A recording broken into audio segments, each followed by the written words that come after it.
കിടിലം pen holder എങ്ങനെ ഉണ്ടാക്കിയെടുക്കാൻ നോക്കാം. അപ്പോൾ അതിനായിട്ട് നമുക്കൊരു സ്ക്വയർ ടൈപ്പ് പേപ്പറാണ് വേണ്ടത്. ഞാനിവിടെ ഒരു A4 ആണ് എടുത്തിട്ടുള്ളത്. അതിൻ്റെ എല്ലാ സൈഡും ഒരേ മെഷർമെൻറ്റിൽ കിട്ടാൻ വേണ്ടിയിട്ട് ഒരു കോർണറിൽ നിന്ന് മറ്റേ കോർണറിലേക്ക് ഒന്ന് ഫോൾഡ് ചെയ്ത് കൊടുക്കുക.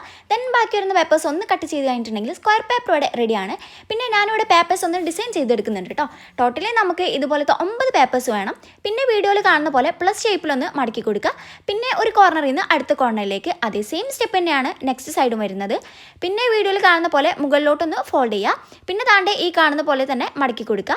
നമ്മൾ ഈ ഉണ്ടാക്കിയിട്ടുള്ള 8 പേപ്പേഴ്സിലും ഇതേ സെയിം പ്രോസസ്സ് തന്നെയാണ് ചെയ്തു കൊടുക്കേണ്ടത്. ഇനി ബാക്കി വരുന്ന ആ ഒരു പേപ്പർ വെച്ചിട്ടാണ് ബാക്കി പരിപാടി. അതും ഇതുപോലെ തന്നെ പ്ലസ് ആക്കുക. 4 കോർണറിലേക്കും ഫോൾഡ് ചെയ്ത് കഴിഞ്ഞിട്ടുണ്ടെങ്കിൽ സംഭവം റെഡിയാണ്. ഇത് പിന്നെ മൊത്തത്തിലൊരു മടക്കൽ പരിപാടിയാണ്, ബട്ട് ഒന്ന് നോക്കി ചെയ്തിട്ടുണ്ടെങ്കിൽ ഭയങ്കര സിമ്പിളാണ്. പിന്നെ ഇതൊന്ന് മൊത്തത്തിൽ ഒട്ടിച്ചും കൂടി കൊടുത്തിട്ടുണ്ടെങ്കിൽ സംഭവം റെഡിയാണ്. പിന്നെ നമ്മുടെ പെന്ന്, പെൻസിൽ, സ്കെയിൽ ഇങ്ങനെയുള്ള സംഭവങ്ങളൊക്കെ കൊണ്ടുവന്നിട്ടിടാം. പിന്നെ ഒരു പെൻ ഹോൾഡർ കിട്ടിയെന്ന് കരുതിയിട്ട് എല്ലാം കൂടെ വലിച്ചു വാരി ഇടരുത്. ബിക്കോസ് ഇത് നമ്മൾ ഉണ്ടാക്കിയതാണെന്നുള്ള ഓർമ്മ നമുക്ക് എപ്പോഴും വേണം. അതുകൊണ്ട് തന്നെ ഒന്ന് നോക്കി കണ്ടിട്ടൊക്കെ ഇടുക. പിന്നെ എപ്പോഴും പറയുന്ന പോലെ വീഡിയോ ഇഷ്ടപ്പെട്ടിട്ടുണ്ടെങ്കിൽ ലൈക്കും സബ്സ്ക്രൈബും ചെയ്യാൻ മറക്കണ്ട. അപ്പോൾ ഓക്കെ, ബൈ.